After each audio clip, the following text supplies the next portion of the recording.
Our programs offer many languages. Please visit suprememastertv.com/schedule. Nos programmes offrent plusieurs langues. Veuillez visiter suprememastertv.com/schedule. Nuestros programas ofrecen varios idiomas. Visiten suprememastertv.com/schedule. Rancangan kami menawarkan banyak bahasa. Sila kunjungi suprememastertv.com/schedule. This story alone will not bring you enlightenment or promise you any liberation. But as an already enlightened practitioners like you are, it will serve as reminder, okay? So that you more encouraged, more determined to go on your spiritual path unflinchingly. Please keep watching to find out more. Supreme Master Ching Hai's lectures are not a complete meditation instruction. Please do not try alone. For free of charge guidance, please visit godsdirectcontact.org or contact any of our centers near you.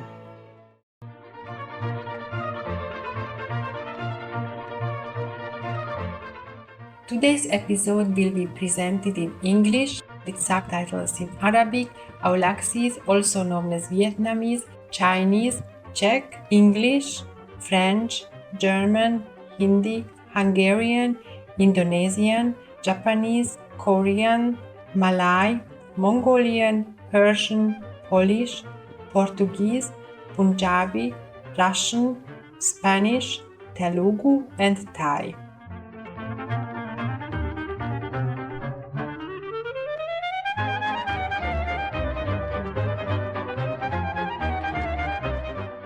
Ce mai faceți means how are you in Romanian. Joyous greetings, blessed viewers. My name is Alina. The people of picturesque Romania offer you their most heartfelt prayers.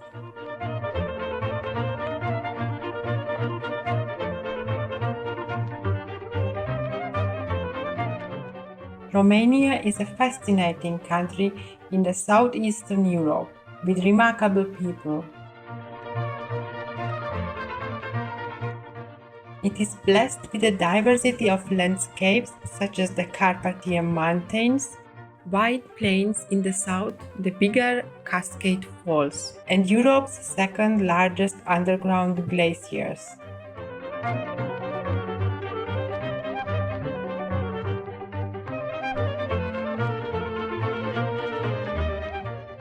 Romania has 8 UNESCO World Heritage Sites, including the Danube Delta, the primeval beech forests of the Carpathians, the churches of Moldavia, and the monastery of Horezu.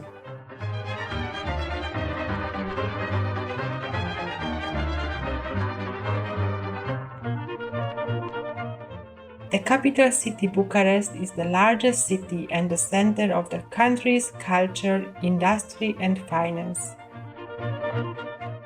It is also home of the Palace of the Parliament, the world's second largest civil administration building. It's a pleasure to briefly introduce historically rich Romania to you, cheerful viewers. We wish for you to find your own paradise within your hearts.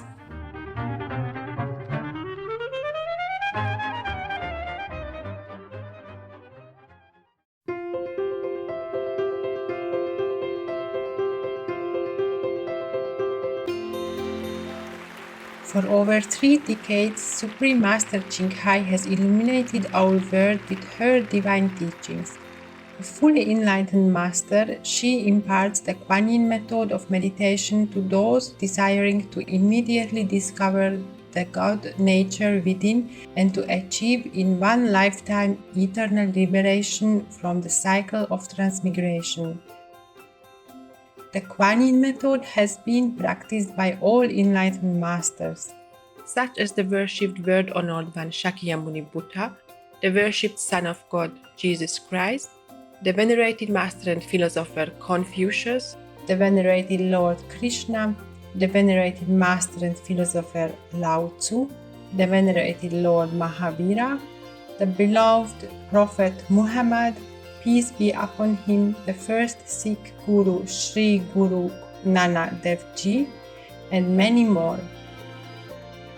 Supreme Master Ching Hai emphasizes that if we always remember God, render selfless service to others, and follow the laws of the universe, we will reach our highest potential as humans and truly understand our purpose on earth. She is an extraordinary living example of compassion, regularly sending material and financial assistance as well as love to refugees, the homeless, natural disaster victims, and others needing relief.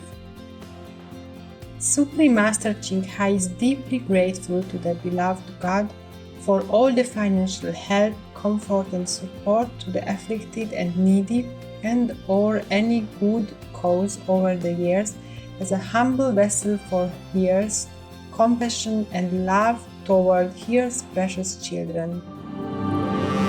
Supreme Master Ching Hai respectfully thanks all special individuals, organizations, leaders, and governments for all your genuine, loving, ongoing support.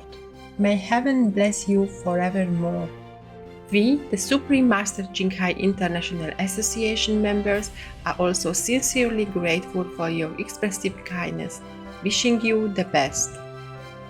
Supreme Master Ching Hai receives love and recognition from various organizations, media, governments, and individuals, as well as many awards from them, such as the 2006 Gushi Peace Prize, considered the Nobel Peace Prize of the East, the World Spiritual Leadership Award in 1994, the Mahavir Award in 2008, February 22nd and October 25th, both proclaimed as the Supreme Master Ching Hai Day, an honorary citizen of the United States, etc., and has been honored throughout the years with numerous other awards and accolades for her outstanding philanthropic and humanitarian deeds.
etc.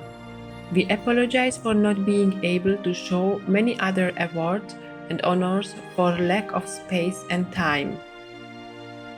Supreme Master Ching Hai respectfully thanks all special individuals, organizations, leaders, and governments for all your genuine, loving, ongoing support. May heaven bless you forevermore. We, the Supreme Master Ching Hai International Association members, are also sincerely grateful for your expressive kindness, wishing you the best. A true voice of our beautiful animal friends, Supreme Master Ching Hai promotes the peaceful and loving plant-based diet and envisions with humanity's awakening to the sacredness of all life. A tranquil and glorious all-vegan world where animals and people live in blissful harmony. Her initiatives to spread the vegan trend are diverse and have included alternative living flyer distribution, the International Vegan Restaurants Loving Hut, vegan food product companies, vegan fur products, Supreme Master Television, as well as regularly speaking to influential government and media leaders and participating in televised conferences on climate change, etc.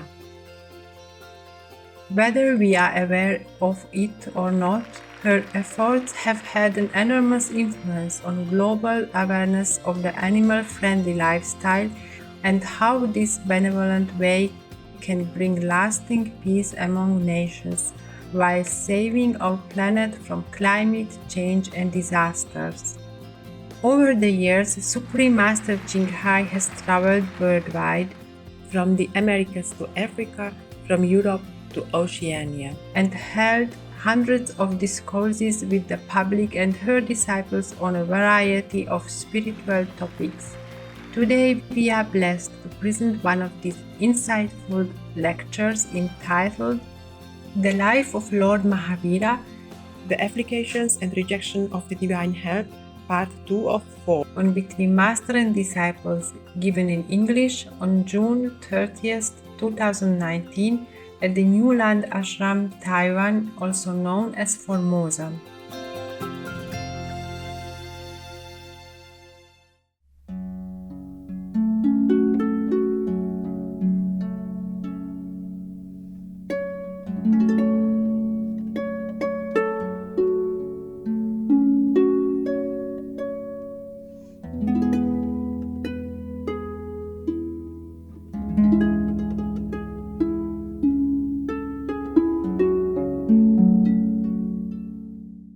And the Buddha, you know the Buddhas.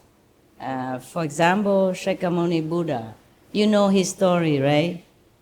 Since he was a sentient being, like all of sentient beings, he has already been sacrificed many times for others. And when he became Buddha, officially Buddha, he was a Buddha a long time already, since time we could not even count. But he appeared to be a Buddha again, like under the Bodhi tree at that time. After that, he still sacrificed many things. And mostly these things he did alone. Ananda maybe not around, nobody to witness. But here and there, if we read the story of his life as Buddha, we see many.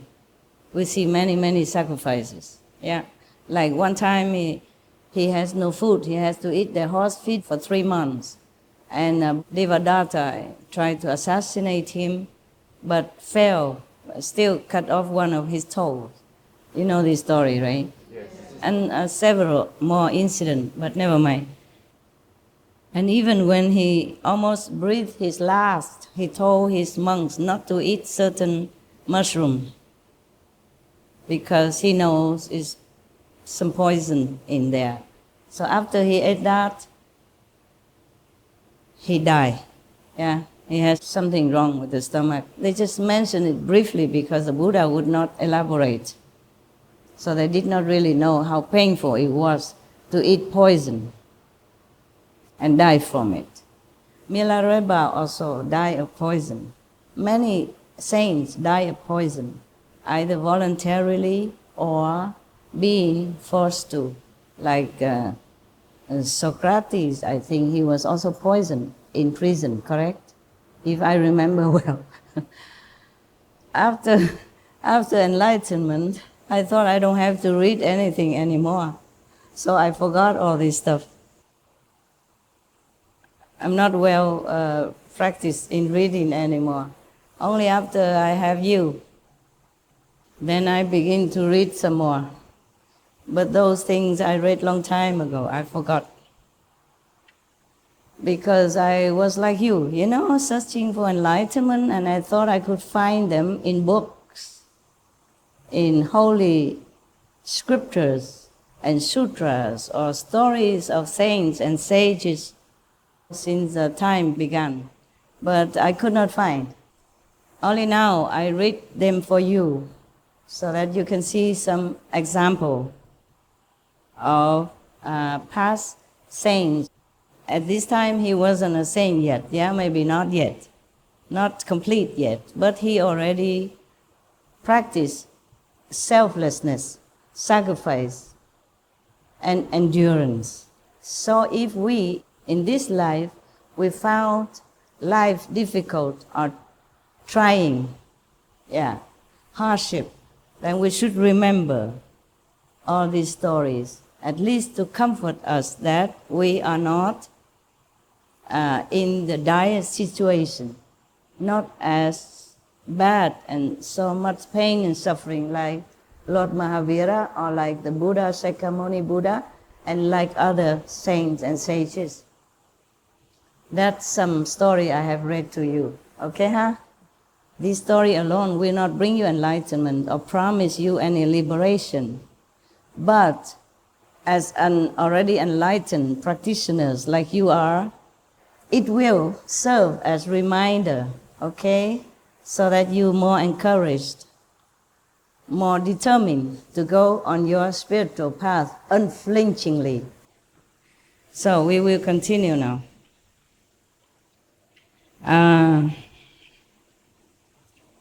So this cowherd was beating him relentlessly. But the master still continued to meditate. Can you do that? Yes, you can. I saw you do this. What mean? You mean no in India, or it mean yes in Taiwanese? Okay, never mind about that. I can't. I will be very distracted. I will be probably yelling and screaming and tell the guy, no, I didn't do it. Not me, I didn't do it. I probably will complain, I don't know, I haven't been tested so hard like that. Maybe heavens know that I am not so tough, so they have mercy on this little frail woman, never give me such a terrible test. Maybe kind of operation and all that stuff, but then you were under anesthesia and you don't feel much, and you wake up after a while and then you'll be okay. And nowadays with medicaments and everything, things are not as bad at those times, especially for the monks like Lord Mahavira, who meditate in the jungle or in the forest without anything with him at all, and in such a lonely place. And still somebody come and whipped him up like that. This is really, the world is really insane. I don't know why the saints and the sages from time immemorial always come back to our terrible world to try to talk to the deaf ears and to the blind eyes people on this planet, and suffer so much unbearable pain and sorrow. I don't know why.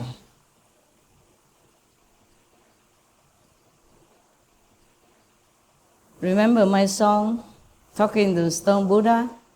It's just one of a little feeling, very short and very light. Sympathy doesn't describe enough the pain and suffering of all the Buddhas and the saints have to go through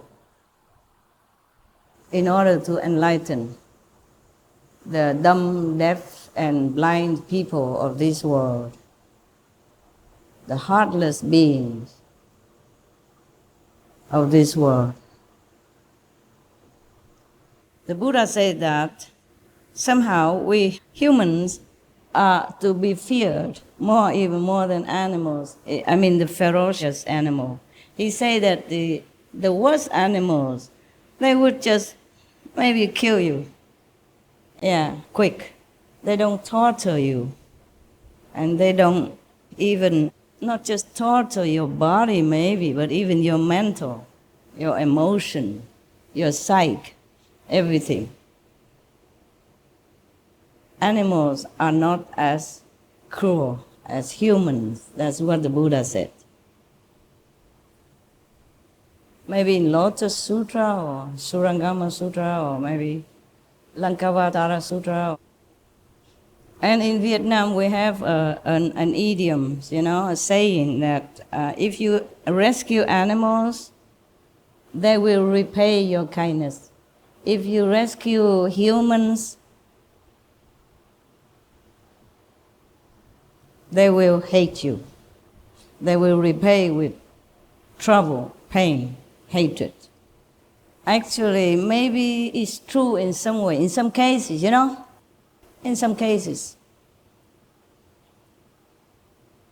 Yeah, just like, meaning if you help animals, they will repay you kindly. If you help human beings, they probably repay you with trouble, pain, suffering, sorrow. You can see here, the Brahman, the Lord Mahavira, has only one piece of cloth. He even shared and gave him half of it. Not because the Lord Mahavira at that time feeling like attached to half of that cloth or something, but he thought maybe he needed it just to cover himself for some decency. He just came from the palace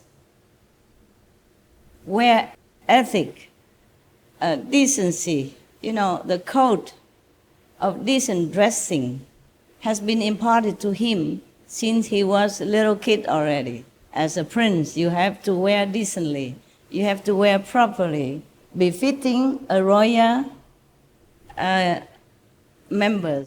And he just came directly from the palace, where he was so adorned with all kind of beautiful jewelries and expensive dress, and even carried out on a chariot by his servants.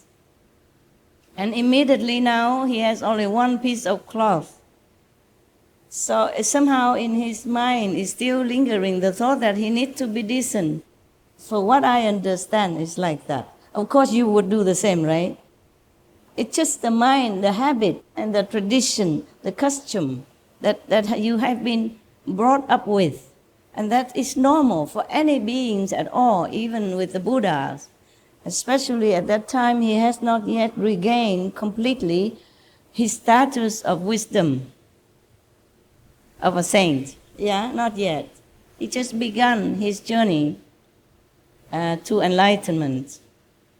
And he just came directly from royal lineage, from royalty lifestyle that he immediately cast aside, but still his mind is still thinking, you have to cover yourself a little bit. After it's taken away, then he is free. He free himself from whatever worry that he still has about decency. That's why he keep going into the jungle, Yeah, a remote village when he needs maybe some food or something to sustain his body. And he already gave this Brahmin half of his clothes. And the Brahmins still follow him everywhere for 1 year long, just wait for the opportunity to snatch the other half of his only possession for decency. There's a good example of how humans repay kindness. And you can see in our Supreme Master television, animals, they're loving, so loving to animals and to other species of animal, not even their own species, yeah? Every time I see this on SMTV, I loved it so much. And I wanted to go more on retreat to help them. Understand? It's motivated me more. The same as if I see suffering, animal suffering.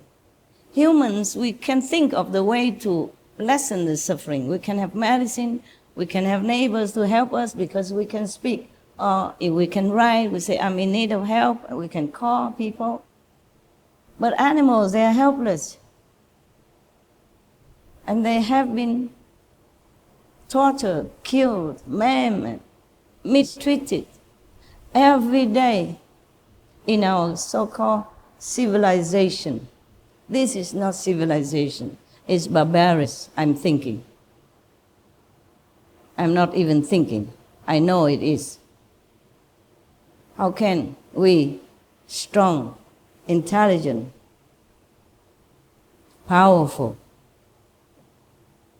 harassing or torturing or taking advantage of a small, weak and helpless animals, even big ones like cows or something, they're very docile, because they know they practice endurance. They have more contact with heaven than many of the humans do.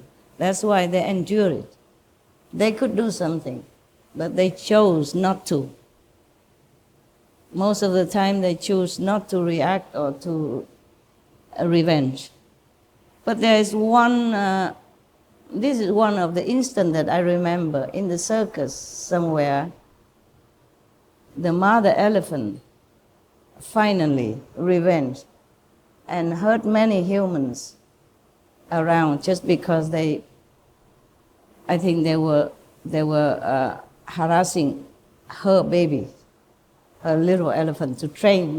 They use very harsh and cruel ways to train and to break the elephant, to subdue the elephants into obedience because they scare them so and they break them down.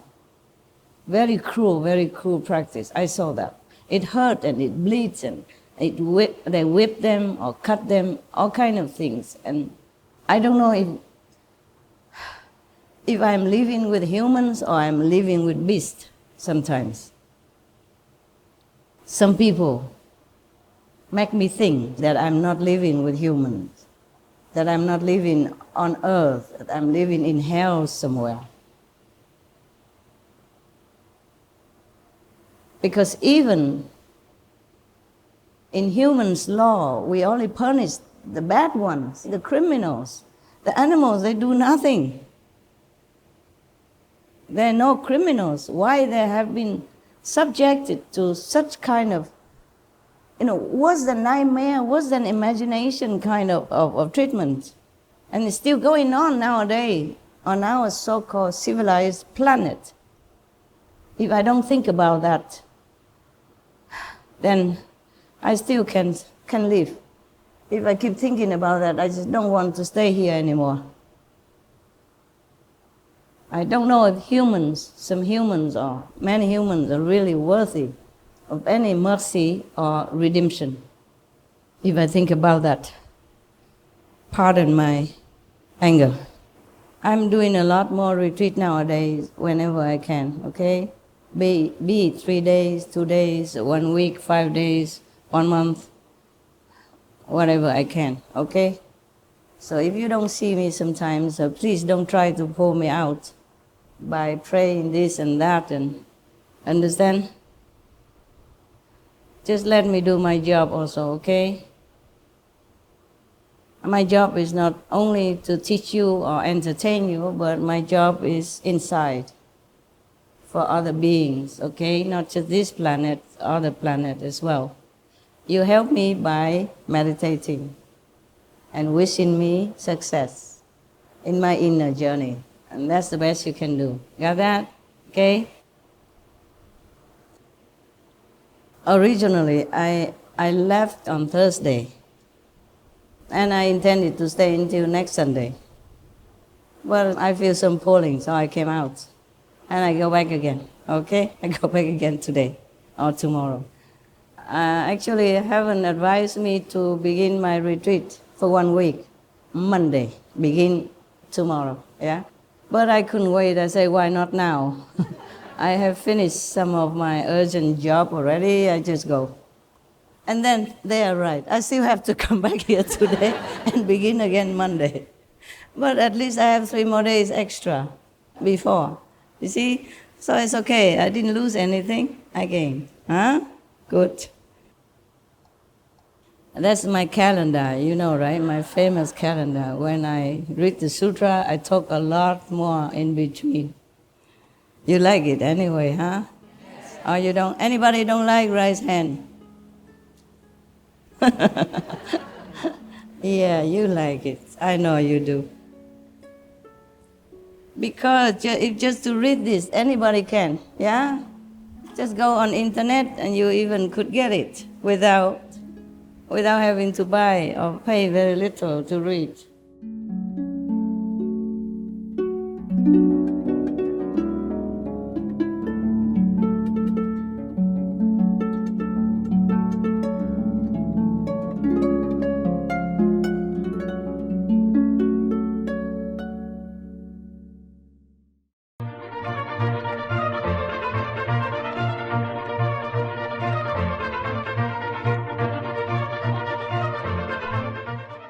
Admirable viewers, we appreciate your company for today's episode entitled The Life of Lord Mahavira, The Afflictions and Rejection of the Divine Help, Part 2 of 4, on Between Master and Disciples.